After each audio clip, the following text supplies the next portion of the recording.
Hello and welcome to Interactive Distractions, episode number 563. My name is Chris Fergio, and I'm here with Jeff Chorney.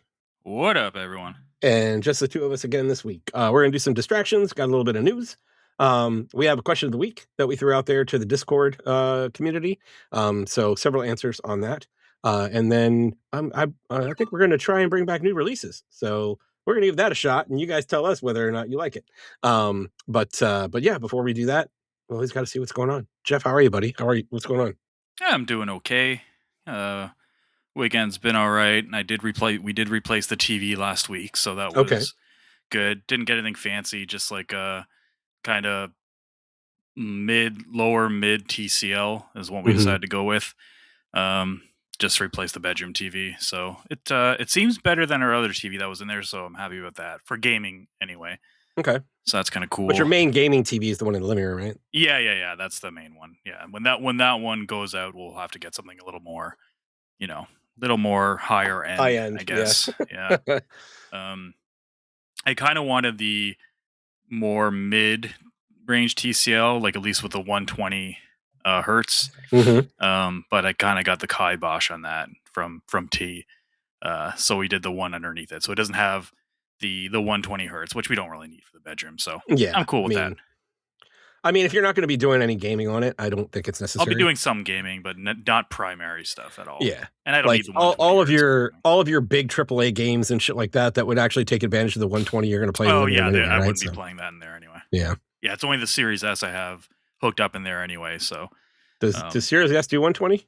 For some games, it does, yeah. Some games? Okay. Yeah. Cool. Or at least, I wouldn't even want necessarily for the 120. It's more for the VRR on a lot of games that makes 60 or 60. So they don't fluctuate as much, at least visually. So gotcha. That would be kind of nice to have.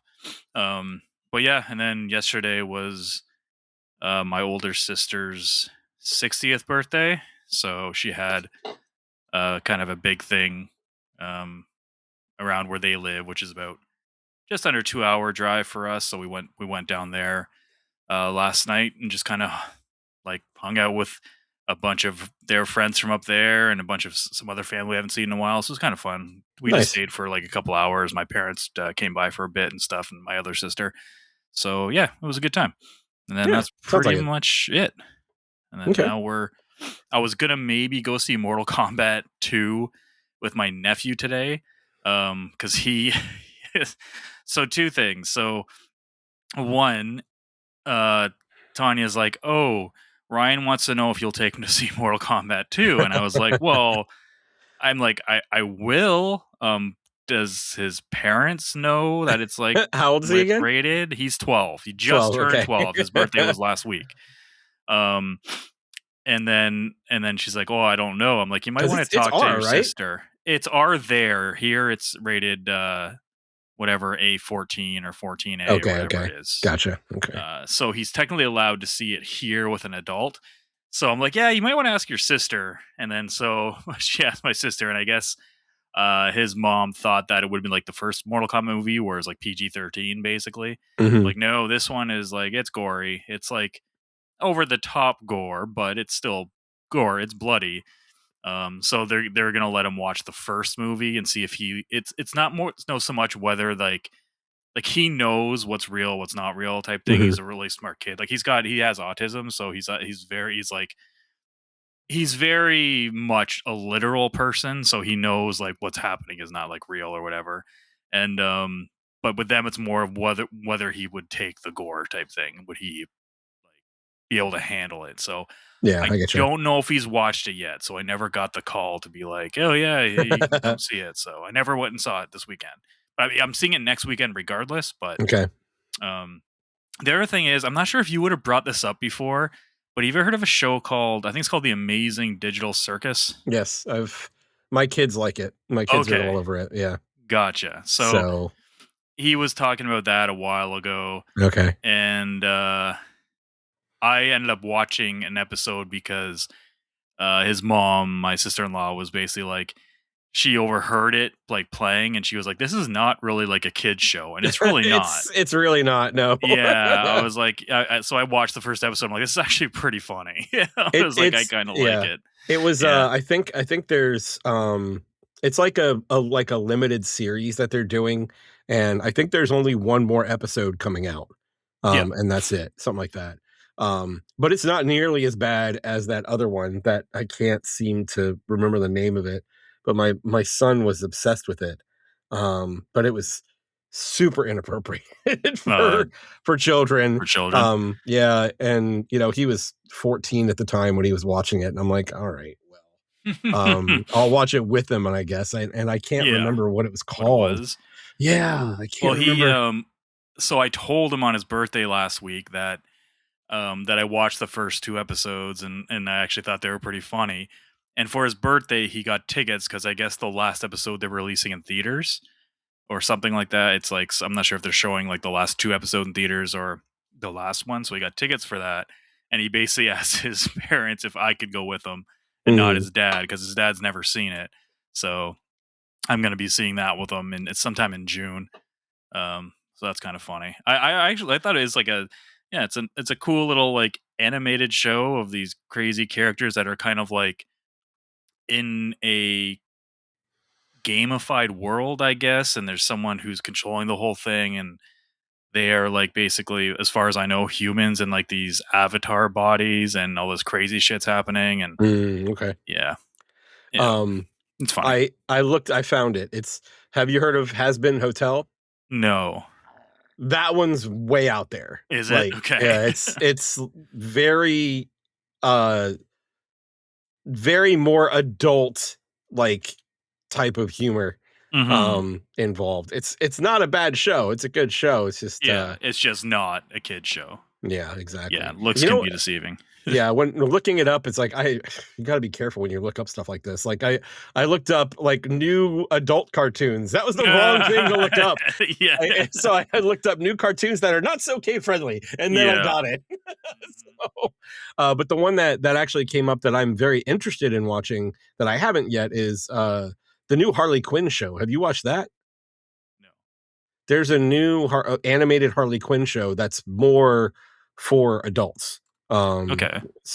and I've seen clips here and there, and it looks really good. So I'm interested in checking that out. Nice. Um, but yeah, cool. That's basically it. Okay. Yeah. Let's see what's going on over on this side. Uh, I'm on vacation right Yep. now, so there's that.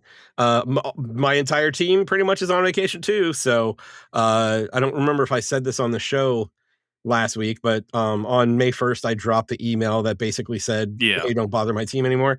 Yeah. They've been doing pretty good with that. So It's so good. far, we got everything that we needed to get done. So that was nice. And we're just making sure that the people that are taking over all of our stuff are on the right path. Outside of that, I've been looking at vehicles because I'm going to need to buy a new vehicle. I'm very, very interested in the Ionic 5. It's a Hyundai EV. It's Mhm. really nice looking, and it's got some really interesting features especially for a more budgety car. Like if you like it has features that I expect out of like more like cars that are 10 grand more. More, So, yeah. it's got like a HUD, and it's like ventilated and heated seats and like all kinds of stuff. So, I'm looking at that. Got to use a severance for something. Um, and then let's see, this weekend, today's Mother's Day, so we're actually recording on Sunday. Last night we hung out with my in-laws, and we Mhm. went out to dinner with them. They got to hang out with the kids a little bit, so that was nice. And then today we just, my wife was she originally had something she wanted to do, and then said that she wasn't really up for it, so we just kind of chilled out. And I Nice. went and picked up food, brought it back, and we just chilled out, and that was pretty Good much shit. it. So Not bad. that's pretty much it for me. Alright. But yeah, nothing major. But let's talk some games, man. What do we got? Sure. You got some new shit again this week, I huh? do. I, Tell me about it.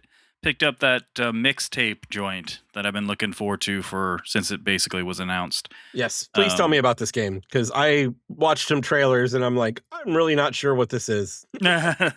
All I know is it's a game with a '90s soundtrack, and I other than wouldn't that, even I say don't. '90s soundtrack, it's a music Yeah, it's soundtrack. like It's there's 70s stuff, 80s It's a Gen stuff. X. It's a Gen X soundtrack. Pretty much, yeah. Yeah. It's done by Beethoven Dinosaur. They're the same devs who did The Artful Escape, which is also really good. If people haven't checked that out, they should definitely check that out as well. That's more of a side scroller one. So this is basically their follow up, not a sequel or anything. It's about three teenagers who basically are done high school, or just finishing high school, and one of them is leaving to go to New York to be a music supervisor. Um, Basically, that's somebody who basically picks a soundtrack for like movies or whatever, and she's got a very hot, like big, vast knowledge of music, and like she knows what would be like the perfect time to play a certain song or whatever. So Okay. the whole story is you're trying to get booze to get to a beach party that's happening like at the end of this year before she goes off to basically go on with her life kind of thing. And then you're along your journey you're like reminiscing about their memories and stuff through like high school and this stuff, and that's where like a lot of the gameplay comes through. Like they remember about toilet papering the principal of their school, so it's a mini game of you throwing toilet paper, like toilet TPing the principal's house. There's one of the friends is like at base, like they're at a baseball, like a batting cage type thing, and it's them, and you got to like say hit the ball like you're batting in like a baseball game. It's like that. It's a walking simulator at heart. That's exactly what the game is. Um, with just fantastical like they look back at these memories with like um in like the best way possible, but it's kind of like ridiculous. Like they're escaping the cops in like a shopping cart, so you're going down a hill in the shopping cart and you kind of gotta dodge obstacles and things like that. um and the gameplay is very kind of basic. It's nothing to like write home about in terms of like mechanics or depth. But it's a way to kind of like just kind of get you to like the next story beat. I would say in terms of like walking sims, it has more gameplay than most. Okay. For sure. I haven't played like a lot of walking sims. Like ones that stand out to me are like What Remains of Edith Finch, um, Firewalk. I'm not sure. Firewatch. Yeah, I remember that one. Firewatch, and like yeah, I would even put Hellblade 2. Is like walking sim, and this has more gameplay, at least variety, than any of those do. But what got me, and I absolutely love this fucking game, one is the time period. It does take place in the late 90s, as far as I know. I don't think they actually say the year, but it is definitely the 90s. The music soundtrack is great. The way the main character, Stacy, kind of breaks the fourth wall and explains the song as like through the introduction is really cool. It's very kind of Mm, Ferris Bueller like type thing. okay. Um, it's very high fidelity, which is funny. Have you seen that movie High Fidelity I have not with actually. John Cusack and like Jack Black? Tony Yeah. and I actually ended up watching High Fidelity once we played this game because it reminded us so much of it, Oh, and it's okay. very much like that. Like John Cusack will talk about like his top 5 lists for whatever, soundtracks for whatever, and then he goes on like list. It's kind of like that. It's very heavily influenced, I think, by that movie. I'm actually surprised not many people have compared it to that. But the writing's really good. Um, it's very much like obnoxious teenagers, but they don't speak. It has a little bit of that adult writing teenage dialogue, but it does seem like it comes from a place of someone who kind of like remembers what it was like talking back then. And Mm, these three delinquents, they're kind of like the outcast of high school. So they're not like the popular kids. They're kind of like stoners slash like the kind of like outcasts. One popular kid joins your group. She's like one of the three because she wants to rebel against her parents because her dad's a cop. So she's like one of the main characters as well. But it's a very lighthearted.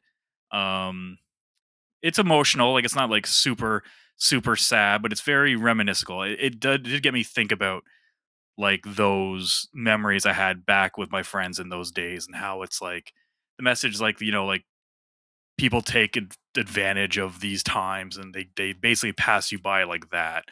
Um, hmm but it's really really good. The reviews did hit, and I think it's averaging like 94 or something, or 93 Yeah, that's now. kind of crazy. Yeah, it is nuts. And it's got this discourse online now where a lot of people are automatically hating on it. It's just like, don't listen to any of that shit. Like, it's a game you can easily play by yourself. It's $20. It's 3 hours, 3.5 hours if you want to do like pretty much everything. Um, Hmm. it doesn't really offer like replay unless you really want to just go through it again, or if you miss some like trophies or achievements, you can go back and play whatever chapter you want, or you can play through it again. Like I said, it's not long. It's also on Game Pass too, so if you have Game Hmm. Pass PC or Ultimate on console, it's there. Okay. Um, but it's good. The soundtrack is great. They have one of the best uses of "You've Got the Touch." Um, Oh, really? yeah, when that happened, I was like, I squealed like a kid. Like, it was just awesome. Like, I was playing with Tanya. Nice. Tanya was hooked on it too. Like, I started playing it with her watching, and she didn't want me to turn it off. When usually I'd be like, okay, you can turn it to watch whatever. She's like, no, no, no, you keep playing. I was like, oh, okay, cool. Nice. Nice. Yeah. Yeah, it's kind of fun. It's a fun game. It's a walking sim though, so if you don't like walking sims, you might not like it. But you might Yeah. if you have that nostalgia for like that type of music from like the 70s to like the 90s. Um, and I guess one of my gripes would be I wish the music was a little bit more varied. Like, there's no like hip hop or like R&B or anything from that era, or it's mostly just kind of like pop and like rock and like alt rock type stuff. Hmm. Um, like, there's It's yeah. Silverchair, there's Devo, there's like Oh, I gotcha. Okay. Smashing Pumpkins, but it's not going to be like Smashing Pumpkins like Disarm or like Today. It's the song Love. Like it's one of their more obscure songs. Uh, but yeah, I'm not sure if that's because licensing they couldn't get the songs they wanted, because they do reference some other songs that they just don't play. Interesting. Yeah, Okay. but it's really good. It's a really I fun I game. I gotta say, man, with the licensing of the music, if the fact that this game is $20 is Yeah, rather impressive in yeah, my eyes, because they got some pretty big songs in there. they So do, I and they're I'm great really for the wondering. sections you do. It's Yeah, I'm really awesome. wondering how they did that. I don't Um, know. I mean, I don't know how well um Artful Escape did. That was like 5 years. I don't know how many years ago it was.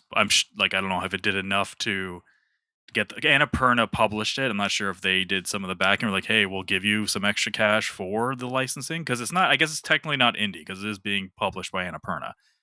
Um, but yeah, they somehow got the funds for that, and it's a great looking game, and it animates like the Spider Verse movies. yeah, But it looks really good. Like, it's very stylized, but the backgrounds, especially there's a couple areas in like the woods and like the forest that look freaking phenomenal.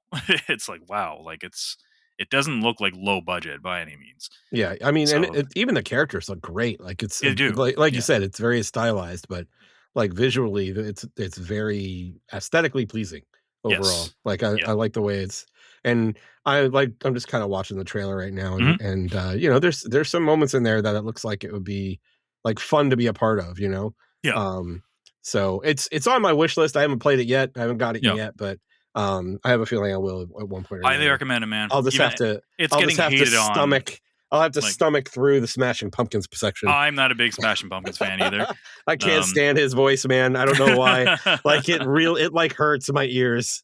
yeah, I was kind of hoping to hear like some Pearl Jam or like STP or whatever, but I thought maybe even they might go like early new metal ish with like Korn or something. But no, it's like, but yeah, no, it was cool seeing the songs pop out, and the gameplay is again simple, but it's fun. Like, there's one where you're going down a field and it has really low gravity, and you're like floating when you jump, and you're getting caught in like the wind, and it's float. It's just a good experience. It's fun, and the Yeah. Okay. discourse right now is just crazy online. People, you get that crowd That's that only people because it's fucking rating hate it. so well, dude.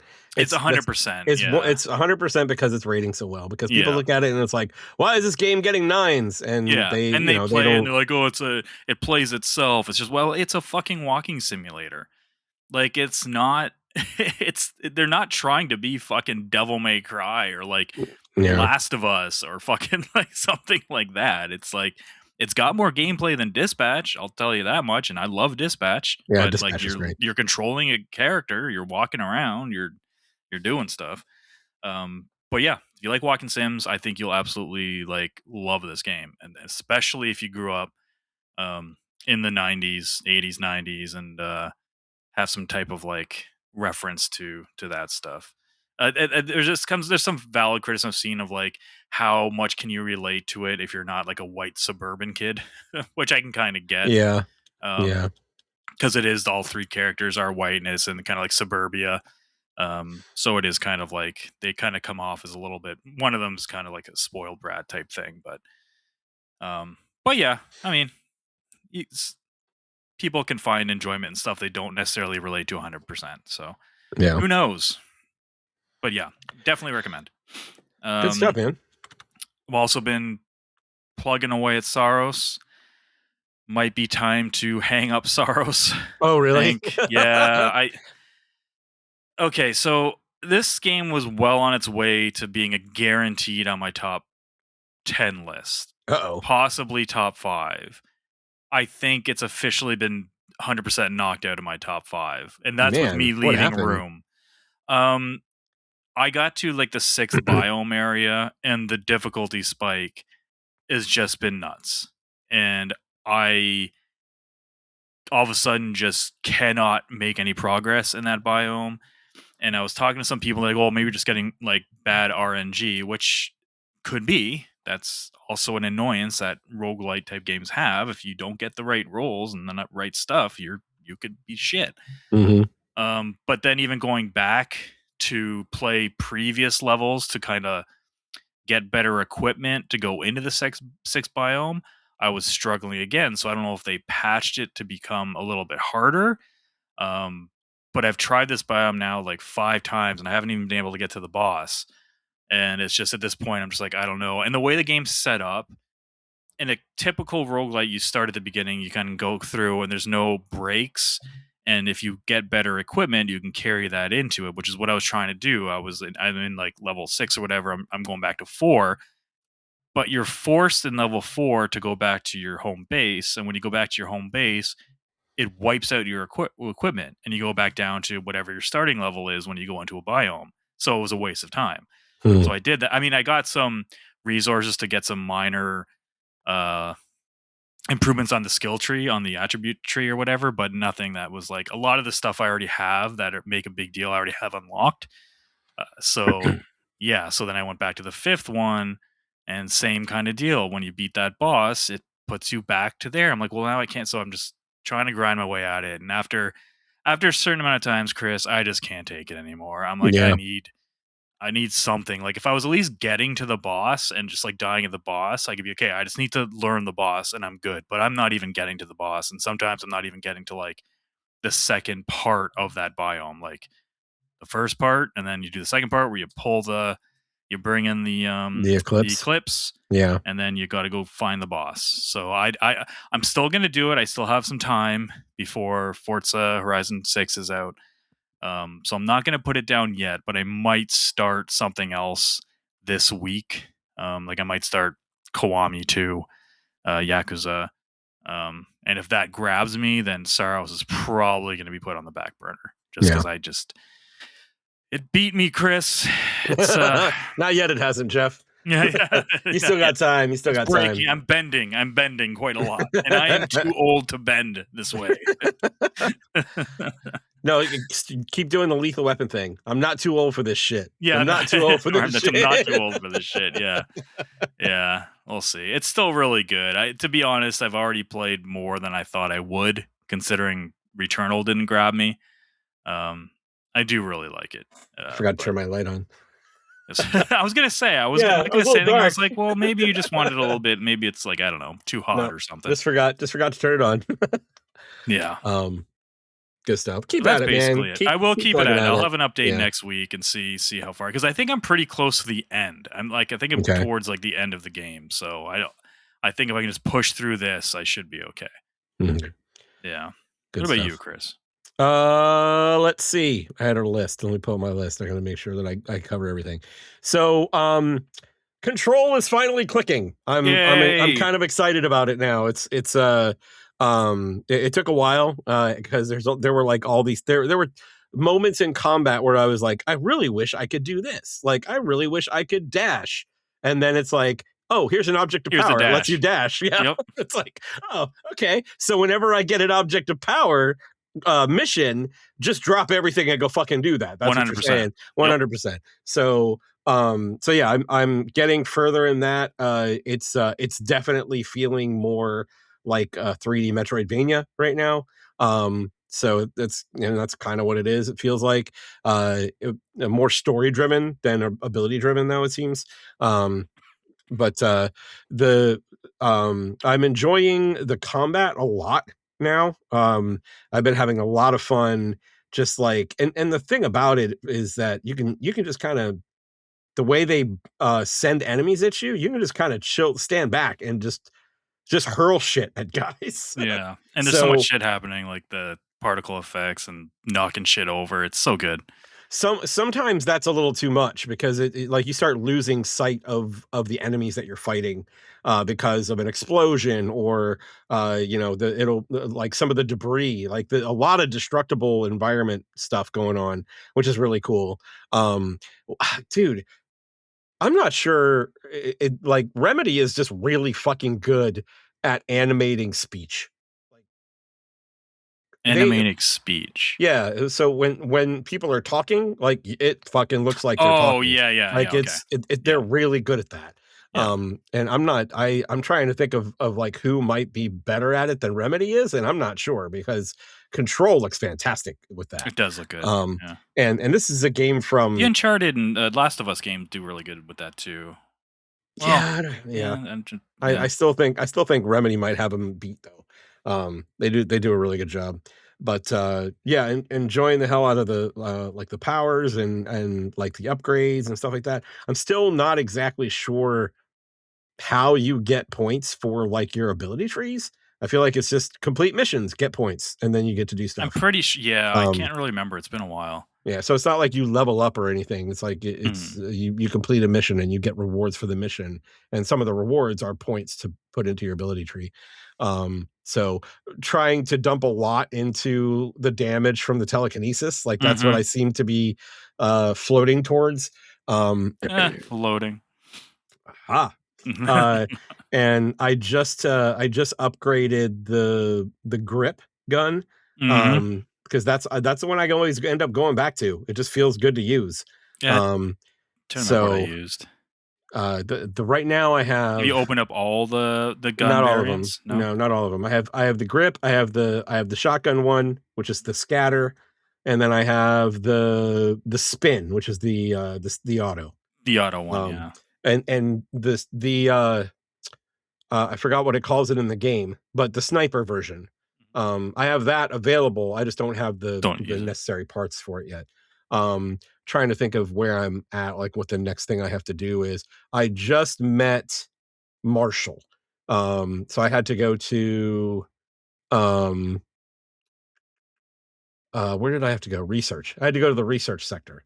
Um, so I'm starting to get used to the map. It's still kind of shitty. It Like, is. I you just started. definitely could have done better with the map. I Um, rarely use the map. I basically just followed the signs that are in the world, the actual world. yeah, I that's find the that best way to do it, easier. it seems. Yeah. Yeah. But yeah, really, really enjoying it. It's a very interesting game. Very I want to play like this again now, man. Yeah, like it's the supernatural aspect of it is really yeah. interesting. Have Uh, you done the side mission of the guy who has to watch the fridge? no, not yet. Okay. So I'm still pretty early, I think. Okay. I'm only about 6 hours in or so. Okay. I don't know So, exactly and where that and I've part been is. and I've been doing side missions too. Like whenever I get a Oh side yeah, well mission, I'll that's do it. you're Chris, of course you Yeah, are. of course I am. Yeah. The one thing I'm having trouble with though, Jeff, is they interrupt you with those fucking 20-minute timed missions. Like, should I bother Yeah. with those at all? I don't really remember honestly. Going back to what my like how I played games back then, I probably didn't do a lot of those. I probably Yeah. didn't do a lot of them at all. I had Yeah. I had one pop up and it said like personnel protection. I'm like, oh shit, let me go protect these people. And you go and you show up and it's other dudes that are fighting against the hiss, and they're just running right at these guys. I'm like, how am I supposed to protect you? You're running right the fuck at them. It's like I killed everything, and all the dudes I was supposed to protect are dead too. It's like, well, that Yeah. didn't fucking help. Well, I was like, why fucking bother, man? But like there was one that opened up in the executive. I don't remember what sector it was. I think it's the executive sector. It was basically it introduced me to like the hiss nodes that you have to destroy. Yeah, overall, really having fun. It finally clicked. I'm glad I did. Yeah, it's I'm fun. back to I'm not really exploring like I do with a typical Metroidvania because it's Mhm. not a typical Metroidvania, No. but like I'm certainly looking off the beaten path and trying to find like new mods and stuff like that. So and then like I get excited whenever I see a shelter. It's like, oh, gimme, and I go up and like open the shelter and go get my stuff. Did Um you get did you play Alan Wake 2? I can't remember. I did not play Alan Wake Okay. 2 yet. No. Mm-mm. Well, did I play it? I played the first one. I didn't finish it. Mhm. And I don't think I haven't played the second one yet. So, Gotcha. but yeah, Control is really hitting right now for me. So I'm excited about that. Speaking of Metroidvanias, I finished my my run of Symphony of the Night.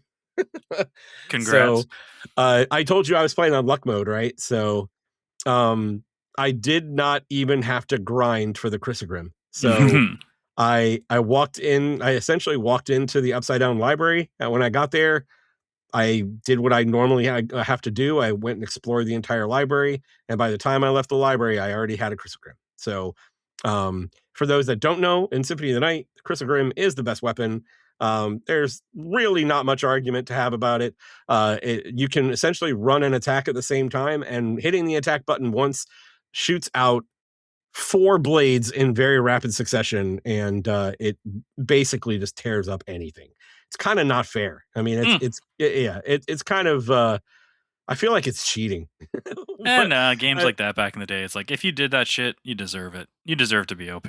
yeah, I think the next time I play it, like 2 years from now or whatever, the next time I go through it, I'm gonna probably restrict myself from using the Chrysogrim, and try and find something else. Maybe I'll use the shield rod. So the shield rod has different abilities based on what shield you're carrying around. So, Mm. and if you once you get at the Alucard shield, it turns into just a beast.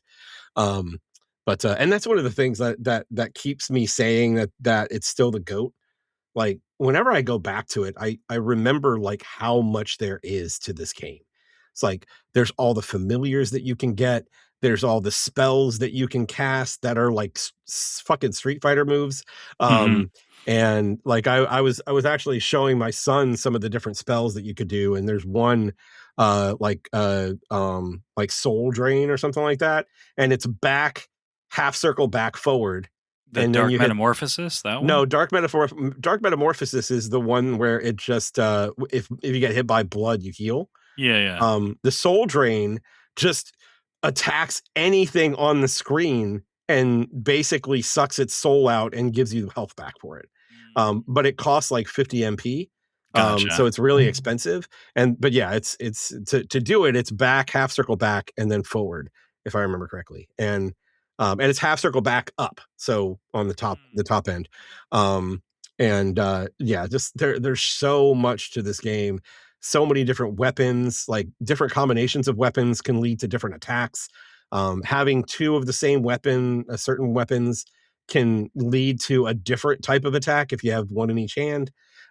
It's just like so they put so much care and effort into making it unique in so many different ways that it's one of those things like it's hard for me to say there's a better Metroidvania out there.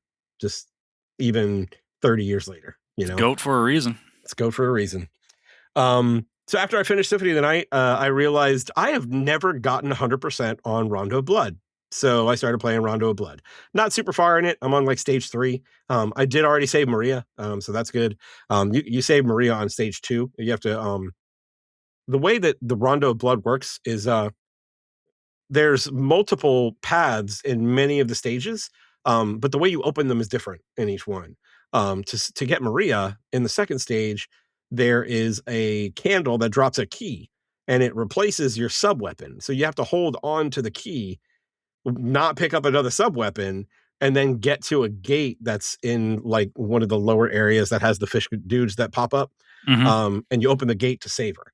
But there's multiple, there's branching paths in several of the stages. But you have to actually hunt down and find how to open up the other path, because it's different in every stage. So good stuff.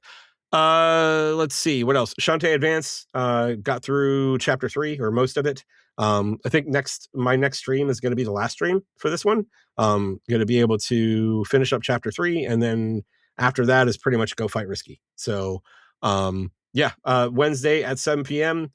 If you're there, I'm going to probably give away a copy of the game. It'll probably have to be Steam. I don't think there's another way for me to get you the game digitally. But yeah, I'll weigh my options and see how that works out. And then the last thing that I got to play a little bit of last week, we talked a little bit about Alabaster Dawn, which was released last week. I almost bought it, and then I thought, you know what? Why don't I play CrossCode first, since that's already in my library? So I started playing CrossCode, and this is an interesting little game. I'm not going to go super far into it because I'm not really that far into the game. I'm about 2 hours in, but it's very Zelda-ish. Lots of like puzzle platforming going on, and like a lot of so your character's name is Lee, and she basically awakens inside an MMO. So this is an MMO that people that like when she's interacting with someone, she's interacting with their character, and there's a person on the other side. But she doesn't know who she is, like as a person. So all she knows is being in this game. And she's like being helped out by this company. I don't remember what it's about, but they're basically putting her into the tutorial for the game so that she can go to Cross Central, which is like the primary hub of the game. But it's very Zelda-like. It's got that overhead view, and there's melee attacks, and then if you move the right stick, it'll aim, so you can almost like twin stick shooter it as well. And there's a lot of like bullet reflection puzzles and things like that. So far I'm enjoying it. I'm going to keep playing it. I think it's interesting. So more on that probably next week. But let's see. I think that's it though. So a little bit of a lot. Yeah. A little bit of a lot. Cool we're definitely going to be beans. playing more Control. Like that game is really cooking. Yeah, you got me thinking about doing another. Maybe that's what I'll play up until Forza comes out. We'll see.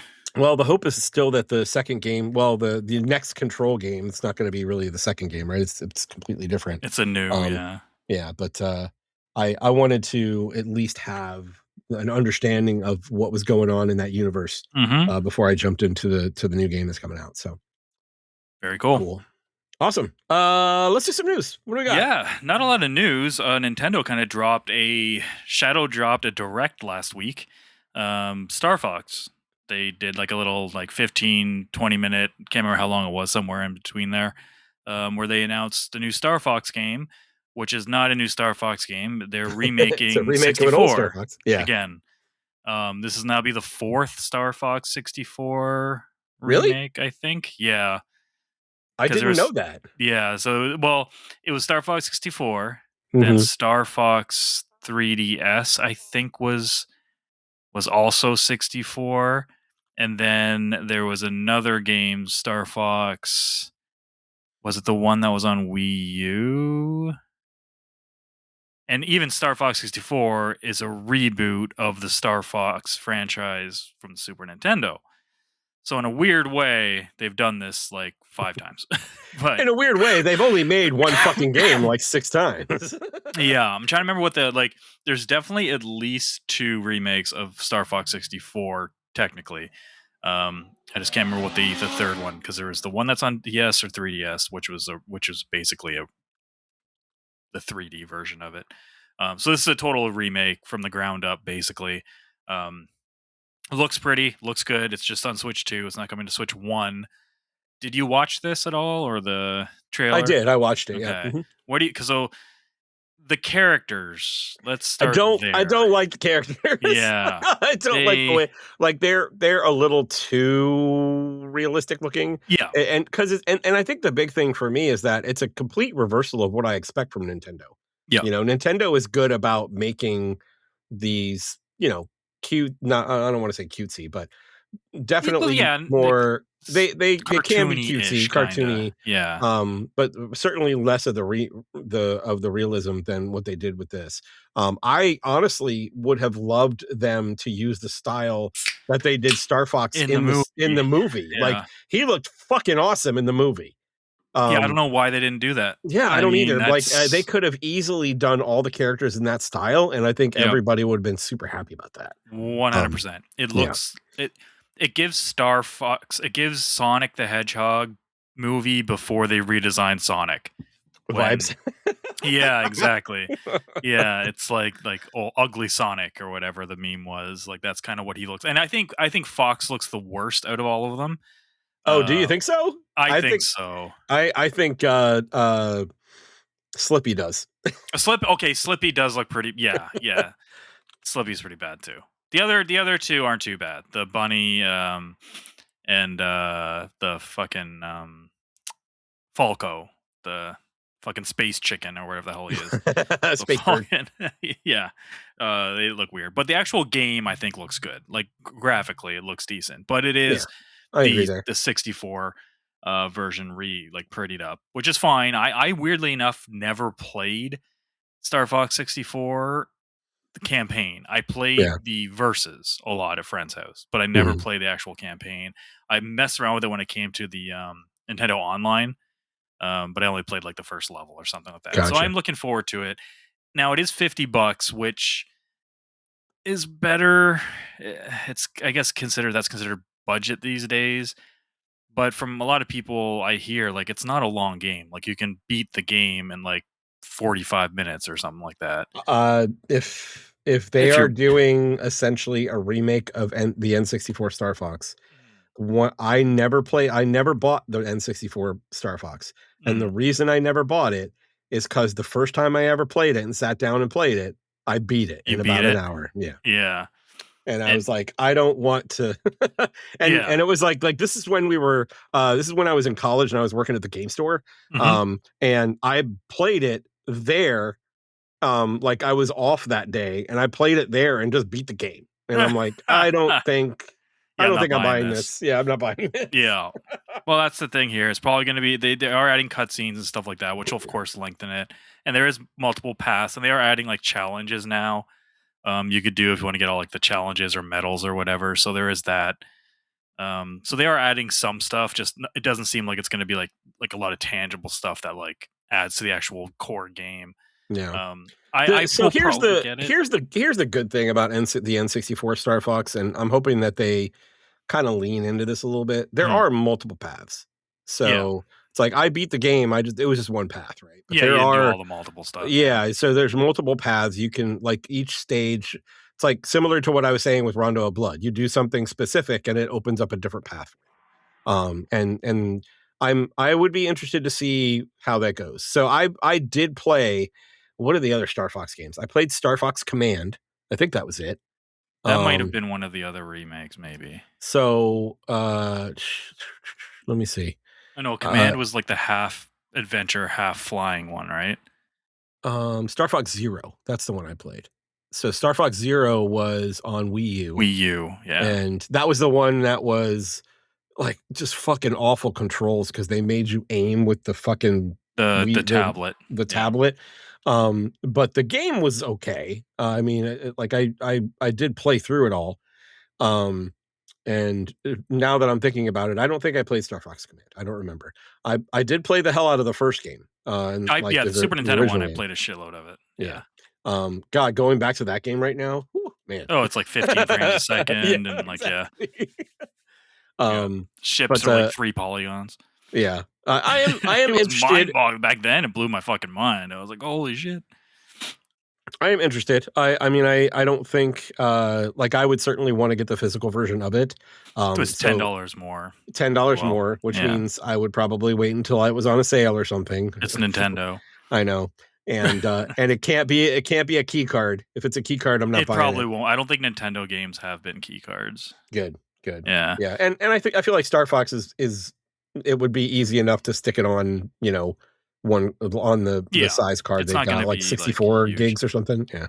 Yeah, and they're gonna, like I can see why they're doing it. I mean, he was just in the movie. They're reintroducing it to, like, a new like, people think Metroid is, like, the redheaded stepchild of Nintendo, but it's really Star Fox, let's be honest. Like, Metroid's a slight tier above There's a Star lot of them Fox. actually, like There Yeah. F-Zero and Yeah, yeah.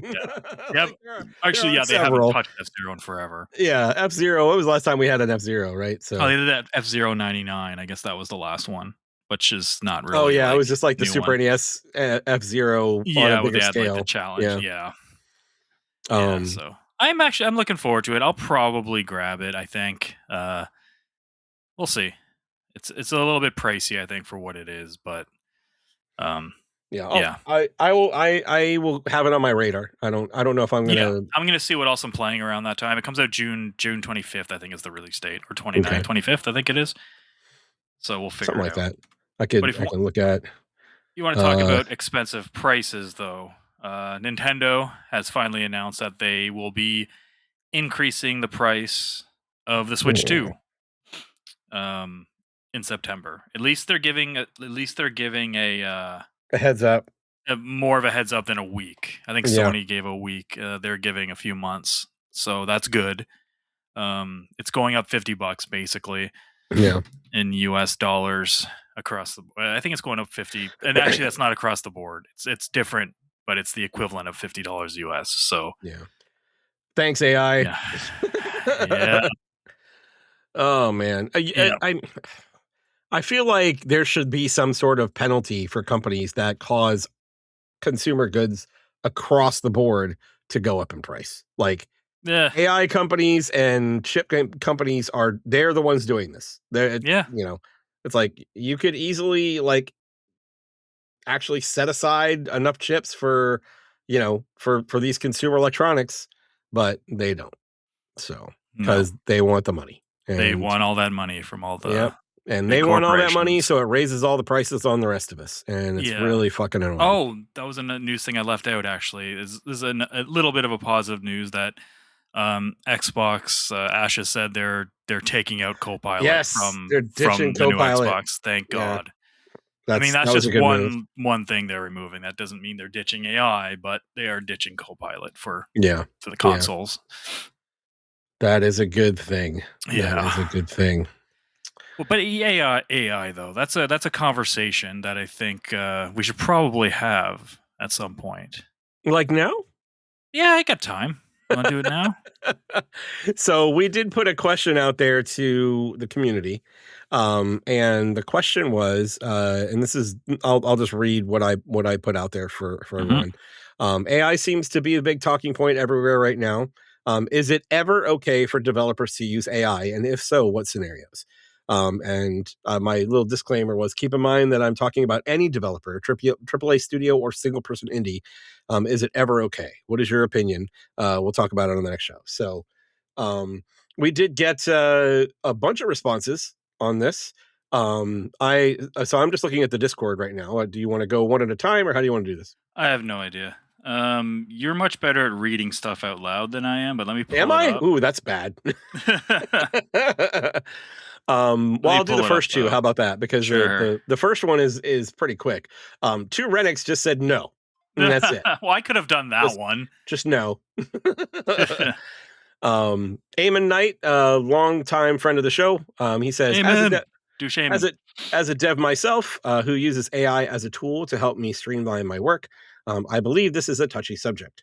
I think that AI should be used as a tool for devs and not replacements. While final art assets should be made by artists, placeholders can be made by AI to streamline prototyping. Also, smaller teams can benefit from tools like Codex and Claude Code to help them get some decent code out. But these tools cannot be used as in a vacuum without oversight. You need check and balances, and nothing beats the experience from a veteran dev that knows their shit.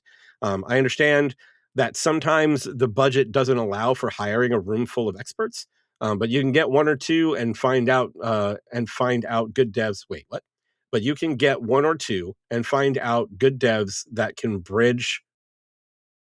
The rest of bridge the gap from no, right. I'm trying to figure out and find out find good devs that bridge I think the out doesn't need to be there, and find good devs that can bridge the rest of the way for these tools. The other thing to consider, especially in the coding aspect, is that you can really customize these tools to fit your specific use case by building a local LLM and attaching them to your code base. The LLM is a learning, that's the learning model, language learning model. That was going to be my question. It all depends on how you use these tools, but these tools will never replace a dev. They complement them, and I believe this is where many companies fail, and you start seeing shit coming out. So from as another developer, 100% am in agreement with what Eamon just said. They should be used as tools, not replacements. I don't think that art assets, outside of, and this is going to be this is why I said, is it ever okay? If you're one dude that can't fucking draw or can't do anything like artistic, but you're good at writing code, then like I could see just disclaiming up front, hey, I don't do art, so AI did this art. But I would also make it so that it was super basic at that point, like pixel art type stuff. And then I was gonna say, because doesn't AI technically kind of based its art on other people's art? Yes, so then and it's that's kind a of like problem. Yeah, and that's definitely a problem. And also, like, AI art has a very distinct look to it. I don't know why, but it feels like if you're not going for ultra realism, and especially if you're going for like stylized or anime, like it's got a very, very distinct look. And it's pretty evident that AI is being used. But like if it's one dude trying to get a game out the door, and they come clean and say, hey, look, this is my first game, I'm not an artist, so I used AI to do the art, and it's like pixel art or something like that, and then the intention is to for the successor to that game to include like something more artistic from actual artists, then I'm good with it. I'm okay with that, I think. Because like, and I'll be honest, if I were to ever make a game, that's where I would be. I can't fucking draw. I'm not artistic at all, right? So at least until you can maybe get somebody who can do that, like placeholder stuff. Or same with voice acting, dude. Like a lot of people are kind of like whatever, but if you can't afford voice actors as like an indie studio, like AAA companies should be hiring voice actors. But if you don't have a budget for that, I don't see anything wrong with that per se. Yeah. And the other thing that I would say is that you should at least reach out to that community and see if anybody's willing to do to help you do it, and with be like pay them like royalty type thing, if it, like that. And then say like if the game is successful you get paid, that sort of thing. But without an expectation, like, hey, you're okay, you might be doing this shit for free and you might not see a cent. It's right. So if they're willing to, if you can find someone who's willing to do the art and basically get paid based on how much the game sells, then I think that's a better route. But if you can't find that, then I guess it's do what you got to do. It's kind of where I stand on it. I basically just unloaded all of my information because Eamon and I have a very similar look to the way this all works. I'm pretty much right there with you guys as well. Yeah. You want to do the next couple? Yeah, Sass Bob says, too late, Pandora's box is open. Pandora's box is 100% open. True. Rob, He says, I'm very much against using generative AI to make assets, etc., but using it to improve general efficiency of development is fine to me. And something that if you're not doing it as going to just put you behind, it's just going to put you behind at this point. Saspop said it best when he said Pandora's box is already open. Yeah. Now it should be about using to aid creativity, not replace it. Again, 100%. Like Yeah. it's a tool used to enhance what you can already do and speed up your own process, but not replace. It's Yeah. kind of like where I am. Yeah. Um, Amy Maisie, she says, as a placeholder, I don't care since it can be helpful during development, but the final product shouldn't be AI generated. I was pretty bummed when I heard about the Czech translator fired from Warhorse Studios and replaced with AI in effort to save finances. That's shitty. Yeah. That is very shitty. I agree Yeah. that Pandora's box has been opened. So this is So where, go sorry, go ahead. ahead. I No, no, was going no. to Go say, ahead. this is where I'm going to add something that is going to be, I don't, it's going to be tough, I think, for people to agree with. But I don't like it when it is specifically replacing an expertise like that. Like Yeah. someone who is doing a translation or whatever. Um, And it's not like Warhorse Studios is broke, no, right? exactly. They They're have not an it'd be like if independent studio. They're Larian was not like, we're one. using AI for Yeah. our voices now. It's like it Yeah. just That's doesn't. shitty. It's shitty. Yeah, you're just kind of cheaping it out. But okay, so right now the game industry is in a shitty spot. It was in a shitty spot like 4 or 5 years ago. Layoffs were happening in like mass, especially since the pandemic happened. They hired way too many people. Every single studio ramped up because they thought this was going to be the new thing now. All these new people coming into video games are going to be there for life, and they're not just going to be here for this time where we're all locked into our homes. And games are taking a lot longer to make, and they're becoming more expensive to make. I do think that layoffs are going to happen regardless.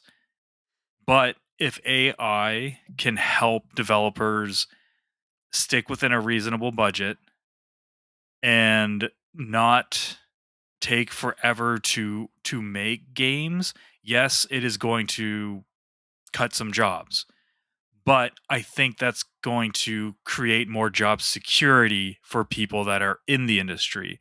So if you adapt and use AI properly, or how people, well, how we think they should use it, it shouldn't be a roll of the dice to enter the industry and be like, I might not have a job once this game releases. And by Mm. that, I mean like a week after it releases. I might not have a job. I think we all use stuff today that has caused people that have sort of gotten rid of positions and Yeah. made positions redundant, or but what usually happens is employees also have to be agile, and this is going to sound so fucking like corporate, or not even corporate, just like if you seem like you're in like a dying industry, like if you were working in the phone book industry and you saw the internet was becoming a thing, you have those people also have to kind of take some responsibility and pivot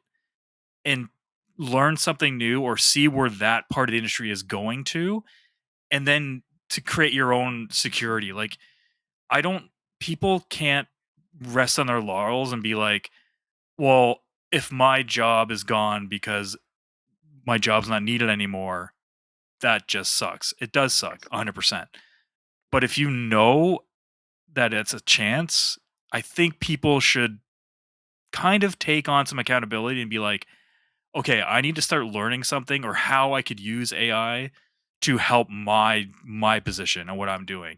And I think that will create, it might get rid of some jobs in the industry, but it will create more job security within the industry. So it's not such a shit show year after year, whereas companies are closing down and hundreds and thousands of people are laid off every year come the end of every fiscal year. It happens every single year and has been for like 5 years at least, probably more than that. I mean, it happens almost in every corporation, almost every single year. There's layoffs most of the time. So I don't know what you think there, but I think it's one of those things like sacrifice. Like, it's the whole train thing. Do you do you sacrifice someone you know or whatever to save 5 people? It's like that type of thing. Like you're sacrificing X amount of jobs, but at the same time, you're creating more security. Because I something has to be done, and the Pandora's box is open. AI is not going anywhere. So I still think it's more of a bubble right now. I I, Um, I hope so. I'm hoping, that's what I'm hoping. Yeah, The big thing is that, like, and people are starting to learn this, like, AI's code is not great. Like, when it writes code, yeah, it's often not great. And in order to get AI to write good code for you, it you may as well just written the code yourself yeah, like, what you yeah. have to do to prompt it right. Um, I don't like the big thing for me is, like you were talking about corporations and layoffs, and that's a very touchy subject for me, Mhm. not because I'm being laid off, but because I think Oh, that I hate corporations, believe me, and I work for one of the corporations biggest ones in are Canada. yeah, I think corporations are getting, um they're not they're far more concerned about their bottom line than they are their people, the human race at all, like anything. Oh, They just don't give a 100%. fuck. Yeah. And when you have a these CEOs that make 300, 400, 500 times what the median salary is within that company, Yeah. like, that's a problem. That's a Yeah. problem. It's like the middle class is dying because of that kind of shit. Um, and AI is just making it easier for them to do that because they're like, "Oh, we're just gonna lay off all of QE and we're gonna let AI do QE." And I'm like, "That's not Well, gonna that's work." what I'm saying, yeah, that part, no, that because 'cause they're taking the fast way out now, but I think in the Yeah, long run, when it starts being implemented more, like, efficiently, that's where it's easier because you don't have to make like, a game doesn't have to sell 10,000,000 copies in a week for it to make the investors happy. Like, if you can get it down to be like, "Okay, we have a team, we can keep our budgets more in check," whatever, they can get their big fucking bonuses, but hopefully the end game of that is they also don't have to lay off people to for them to get their bonuses. And I know that's kind of like a pipe dream to an extent, but I mean, it's a this happen advancement of technology. This happens every time. It is not limited to video games. It's not limited. Like movies yeah, are easier to make than they ever were. Like back in the day, it used to be way more expensive to do like CG type special effects in movies. Now it's way cheaper to do that than to do practical effects, and it's quicker. And that's why a lot of like now it's gone to the point where people don't want to see less CG, but um, maps. We all have GPSs now. Like maps are no longer a thing, and it's because it's more convenient for us. We seem to take when the end user is affected by it in a positive way. It makes our life easier. We love it, but the game part of it, in the end of the day, like the product isn't necessarily changing for us. Like it's we get the game, and then people can get laid off, people don't get laid off. We get the game regardless. So it's easy for us to say that's very bad. But if somehow that game was like, I don't know, way better with I don't think as many people would be like on their pedestals being like, this is really bad for the industry.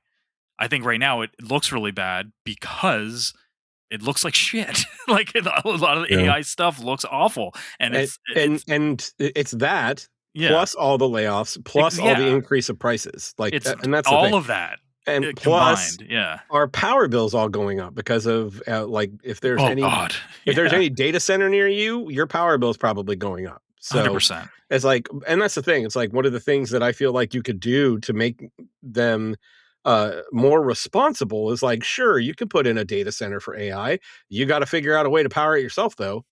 You Yeah, know? It's yeah, like, start making some investments in solar and better renewable energy, you yeah, know? Like, you could fucking, like, put a AI data center right next to a solar farm, yeah, Create a solar farm. There's plenty of unused land in the middle of, the desert in Arizona or something. yeah. I don't know, Because but you gotta penalize them somehow or, like, give them something to, like, make it them really value, like, is it worth investing in? like you said, like a tax, like some type of like AI tax or something like that, would make some companies be like, okay, we're not going to do this because it's not worth it in the long run. And of course, the companies that have the money are not going to give a shit. But Yeah. Yeah. yeah, What surprises me is like I feel like the one place that's actually doing something about this is China. Did you hear about this? no. So China actually ruled that companies are not allowed to fire workers just to replace them with AI. Oh, nice. Okay, that's good So and that's one of those things. It's like why isn't America doing that? because it's America, Because Chris. It's it's capitalism. America and Yeah, corporations run everything. So yeah. that's why. And that's really the direction we're going. I feel like the dystopian future and Mirror's Edge is where we're heading. Like Mm. I don't feel like we're that I far don't off think you're from that. far off. Not at all. All right, You want to let's read the see. next one? Yeah. Let's read the next one. So this is from Great to Create. And he says if work being created is non-commercial, mod decompilation, recompilation, I have no issues if AI is used throughout the process. The hilarious 100K-ish money pit of $20 a month that many users in the GameCube game decompilation communities, others as well, if this has just been the most prolific use to create first pass matching functions for gear to output. I'm not familiar with what he's I think talking he's about. The talking about. I game talked about it. GameCube decompilation. Okay, I good. talked about it briefly months ago. Might have been even like up to a year ago. But I think this is the same thing as when they were able to use AI in like some program. These people were able to decompile Sonic, one of the Sonic games that are on 360. That is not doesn't have a PC port, is not backward compatible. Mm, You can put in the disc. It literally like puts together the game basically on your system, and you can run it natively. It's interesting. crazy. It's really really cool. I think that's what he is getting at with this. So I get what my assuming is that they've been able to do it now with some GameCube games. Okay. Yeah, so he's Yeah. saying the hilarious 100K-ish money pit for $20 a month that many users in the GameCube game decompilation communities have saddled onto Claude, OpenAI, and Microsoft is great, and I love to see it being used that way. Okay. I'm more hesitant about it being used for visual art creation, but I'm more open to it in audio.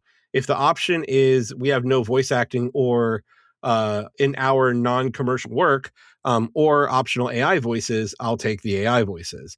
The relation of the tool to labor and who is reaping the benefits of AI usage um, is my actual issue with it, not the tool itself. He has a lot of things in parentheses, and I feel Hmm. like it throws off what I'm reading, so I'm Hmm. moving past some of that stuff. Um, I'm also displeased with the environmental costs of many of the tools. Agree with you there. Yeah. But once again, this is a political problem for countries behind the renewable curve, and ear should be directed at a lack of centrally mandated energy generation replacement plans rather than data centers causing higher non-renewable usage.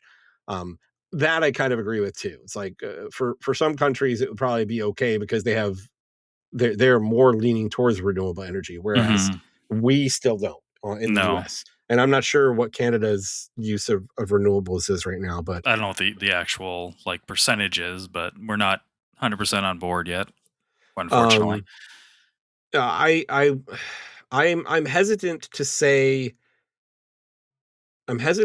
that any artistic portion of of a game should be considered differently from any other.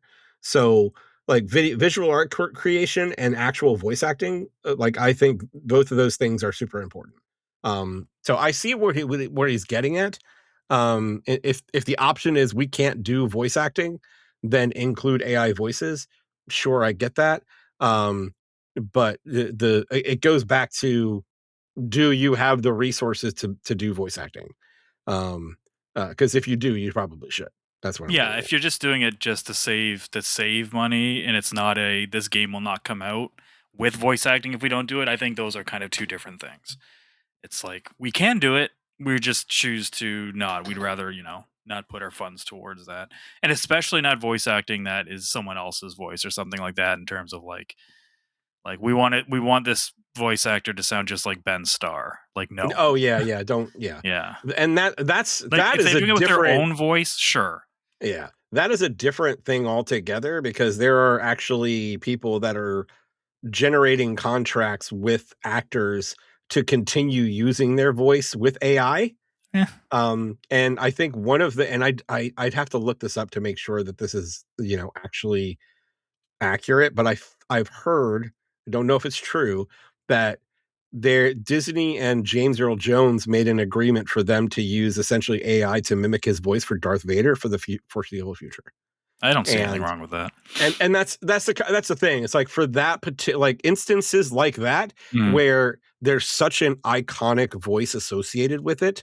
yeah, Um, if you can't find someone that can do the voice as well, then and I the I feel like actors signing are off on on it. board. Yeah, the actor has to be signing off on If it. the Yes. actor's signing off, it's like your voice, their decision. Like if I someone came up to me and said, Yeah. "Hey, we will pay you a certain amount of money each time we use your voice, but you don't actually have to do it." And I'm like, "Okay, fuck, it's my voice. Yeah, go for Yeah. it. Like whatever. If that's up to And the that's the actor, thing. It's like I 100% to think like his estate is getting like uh yeah, like the money from it. After he passes, like his estate will get it or his 100%. like his Yeah, kids or something. So yeah. cool. All right, go for it. Oh, am I reading the next one? Yep. Wasn't Well, we've ready, got Chris. sorry. So I think Scott made a joke and then Light Light edge. replied to Rob. So I'm trying to think. uh Do we read light edge or is it just commenting more on Rob's there? Because yeah, no, that's more of them having a conversation. So Go to Nathan. I'll prompt you. How about this? So the first thing that Light says is the last line, pretty much how I feel. So last line of Rob's was There are some set, cracks starting to show. I've seen articles about AI stuff actually costing more than having people work, and whoops, fired people getting rehired after the big wigs figured this out. Yeah, yeah, yeah. I could see. I think that's happening a lot. That's kind of across the board. That AI is way too expensive right now. yeah, Um, and especially in a lot of these big development houses that are using AI for like Claude Code, like Eamon mentioned before. I know that General Motors is moving to using Claude Code, and and they're actually tracking usage. Like they want you to use it like X amount, and if you don't reach that amount, like they will let you know that you need to use it more. yeah, It's that's it's fucked really up. messed Yeah, up. So, yeah. and and then it's unfortunate that that's happening, but like that's the thing now. Like from an IT perspective, like every job that I've looked at that I've interviewed for is talking about the fact that they're using AI. I even had a set of interviews with a company that has a proprietary language that they use, and they also have a proprietary AI that they use to help them code. Yeah. So, it's really it's kind of crazy just how it just exploded.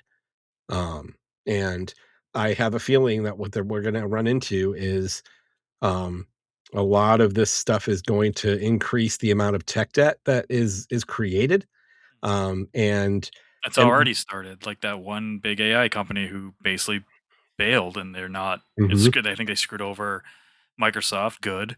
I think they screwed over. I can't remember what the other big business was. I'm trying to think of what it's not Chat. What is one of the big AI? They invested a shitload of money. Anthropic. I can't remember, but now they're not fulfilling the orders. They're like, we're not buying all that RAM and stuff anymore. So that RAM's being reallocated to other ones. But that sucks because it's not.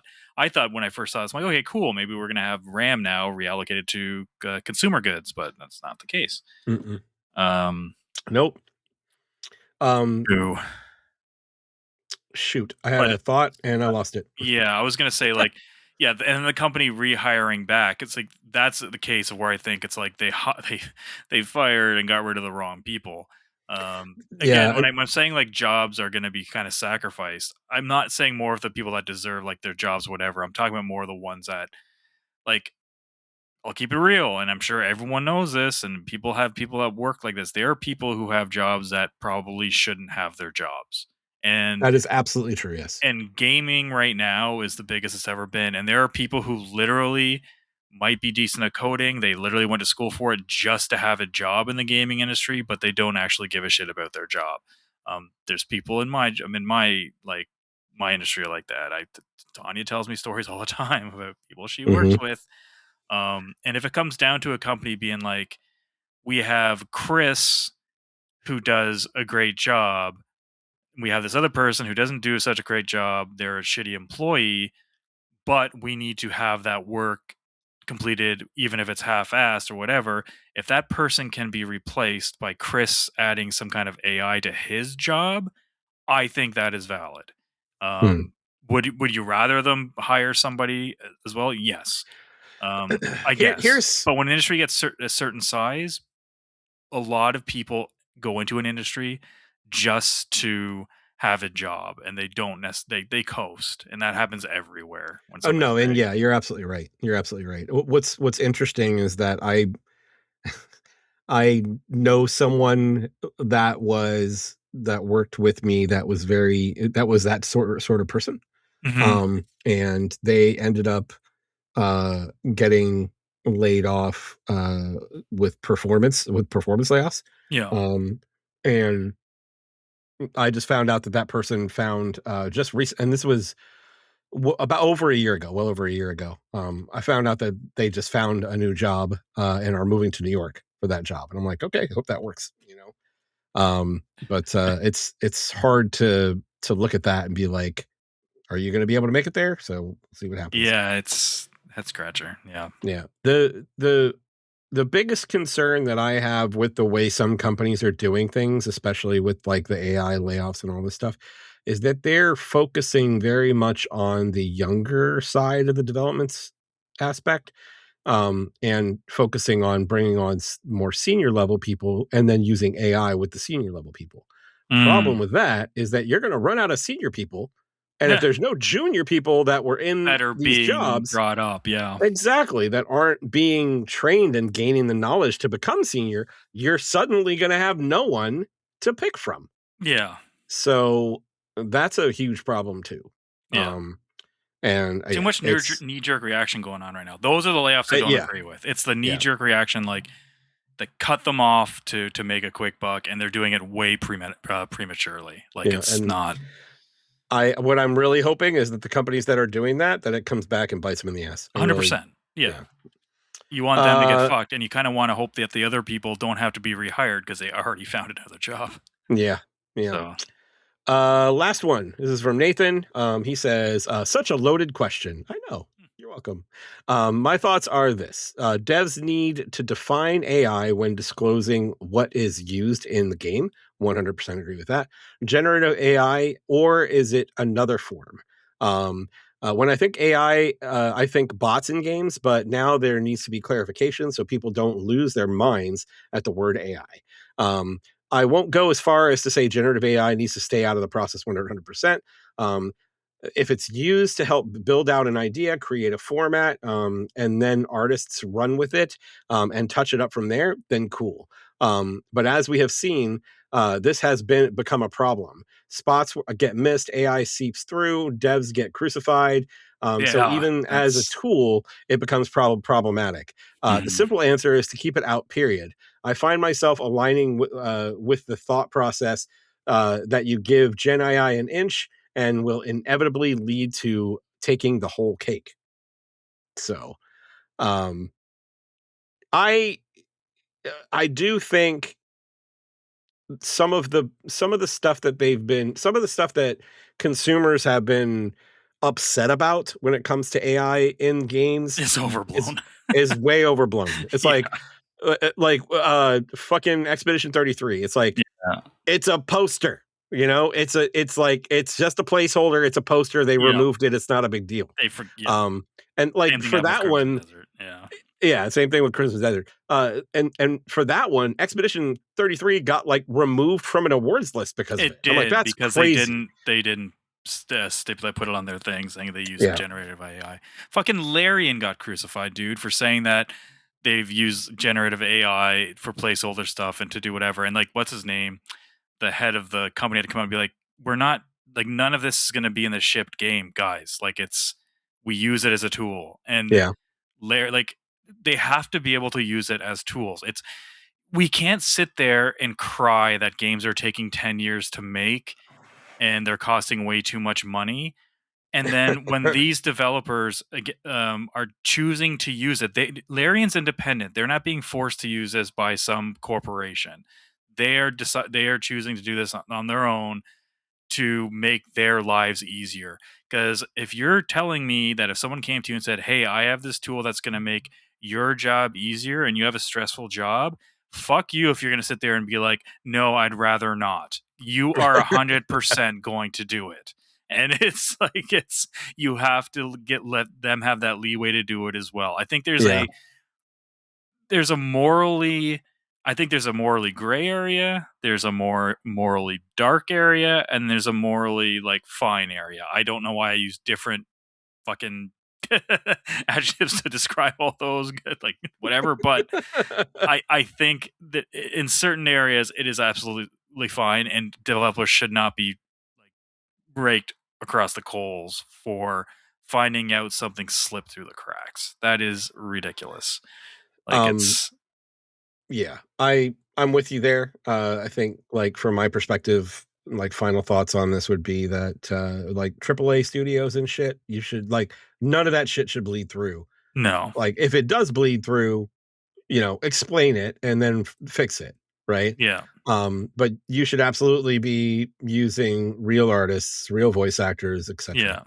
And if For you but if 99% of your game is not, and even if an AI, even if you just put an AI picture in there, yeah, I don't even think they need to explain themselves. They literally just got to be like, "Oh, we missed this one," and that's yeah, it. and They then don't just even fix have to it. It's like like, yeah. they they don't. I don't even think they have to be like, "Oh," or be like, "Yeah, we did use AI and it like whatever." It's like it's not the whole game. It's not even half the game. In these situations, it's such a nothing like burger to get. Do people say nothing burger anymore? I don't know if people say nothing burger anymore. They I'm do now, fucking Jeff. old. It's fine. They do now. But yeah. Um, yeah, I'm far more lenient when it comes to, like, especially 1 or 2 person development houses. Like, sure, I understand that there are development houses with 1 or 2 people that have created amazing games. Um, fucking Hollow Knight, for instance. But not everyone can create Hollow Knight, No. so, And they um, struck gold. yeah, Like they were able to make Silk Song because of Hollow Knight. yeah. And yeah, that is a 1 in a million chance that And happens. that's kinda what I'm getting at, though. It's like, if Hollow Knight had, I mean, Hollow Knight was before this whole AI boom and everything, Yeah. but if someone comes in and they make a game that is as good as Hollow Knight, and they use a little bit of AI to make it happen because they, didn't have the capital, or they needed to, Yep. trying to make things more streamlined, I'm good with that. But if you made Hollow Knight, your next game should not have any of that shit in anymore, right? Yeah, You should be exactly. able to, you now have the capital to go out and get artists and voice actors and things like that to do stuff for you. Yeah. So Or um, it, even it's if got to be a responsible usage. That's the big thing. 100%. And but even like for our like the end game, like the end user, the people playing the game, if let's just say Silk Song did use AI, just say for shits and giggles, that game was awesome. Or let's just say Expedition 33. Let's just say it came out and said, we used AI for almost all of the art. We just had this but the story, all that kind of stuff, we did ourselves. Does that make the game any worse? It's still a fantastic fucking game. And that's where I think a lot of it is because AI right now is looked at as being slop and it isn't that good. It will not create a game like E33 Right. at all. But if it was, and they didn't say anything until after most people played it, I'm sure you'd get people pissed off because they feel like they got duped. Yeah. But the game's still the same game, regardless. We're not there yet, obviously, with AI because it's Yeah. got a long way to go. But I don't. That's another thing I have an issue with is like people just. I don't know. I think there's a lot of performative takes online with a lot of stuff like this. when especially, and also when people say, "Oh, I like to support the devs." You're not. You're supporting the publishers for one. Number two, you buy games on sale all the time. You're not supporting the fucking devs if you're buying a game a month later after the studio is closed down. It's like, I get it. You want to feel like you're doing something good. You want to be like, and I do that too. I'm guilty of it. I will buy a game twice, or if I play a game on Game Pass, I will buy the game maybe just to be like, I am doing a good deed today. But in reality, it's like, well, it's you. Am I doing that to make me feel better, or am I doing that to honestly think that the dev is getting this money? Because most of the time they are not. It's the publisher. And if you're buying any game after the first like week or two, you're really not contributing to that. Because nowadays it's like, what do they have, like, what, like a 10-14 day window to have a game be a success, unless somehow that game magically catches more wind and gets bigger after that initial launch. It's rare, but who knows?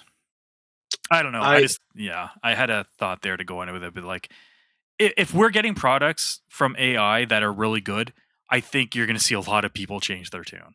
I think you'll still get people saying I still don't like it, and that's 100% fair, especially when people's jobs are on the line or if it's cheesy. That's But the if key. the product is good and we're getting if games stay, if they go cheaper or stay the same, companies aren't closing and everything's got a kosher, I think a lot of people will change it too. Just right now, it's just Here's what my issue will continue to be.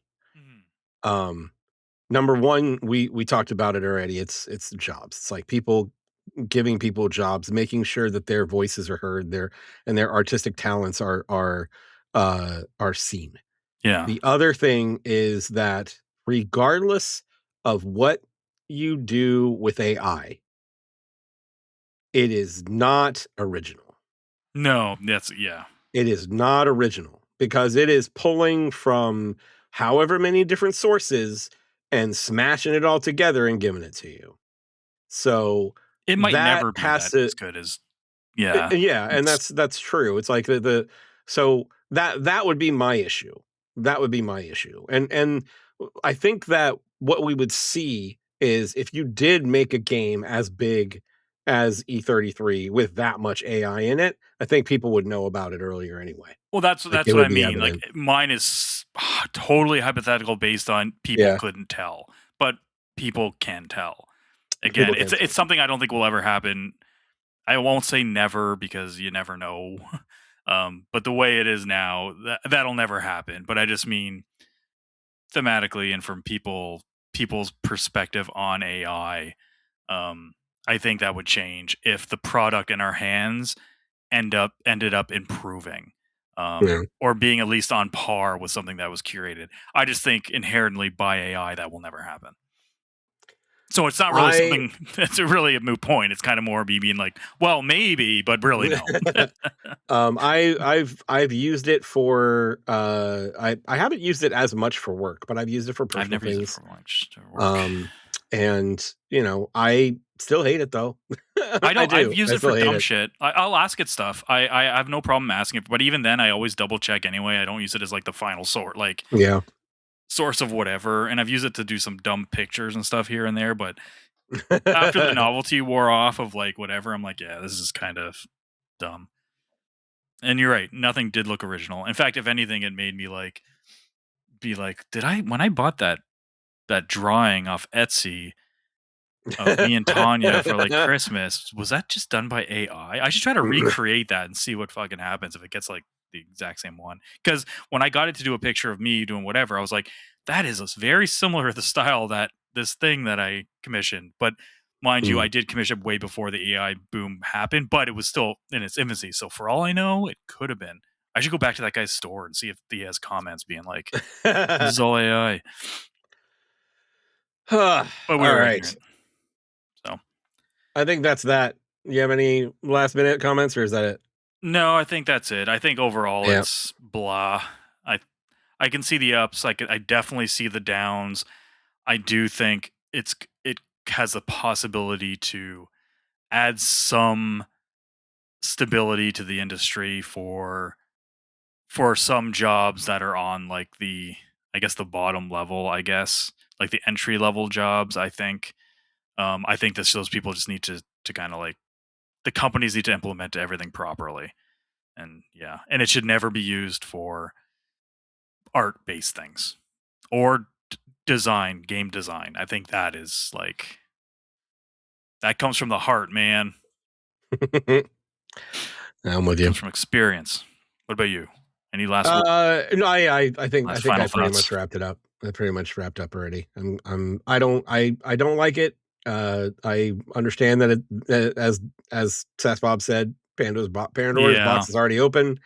Kind of like the evil in the room right now. So you know, I will say that I used it quite a bit for like my job search. Hmm. I Yeah, for that type of stuff, it's probably Yeah, helpful. it's super helpful in that case because you know, when you have 20 plus years experience, you know, your skills section is only this big, right? Mm. So I basically used it to determine.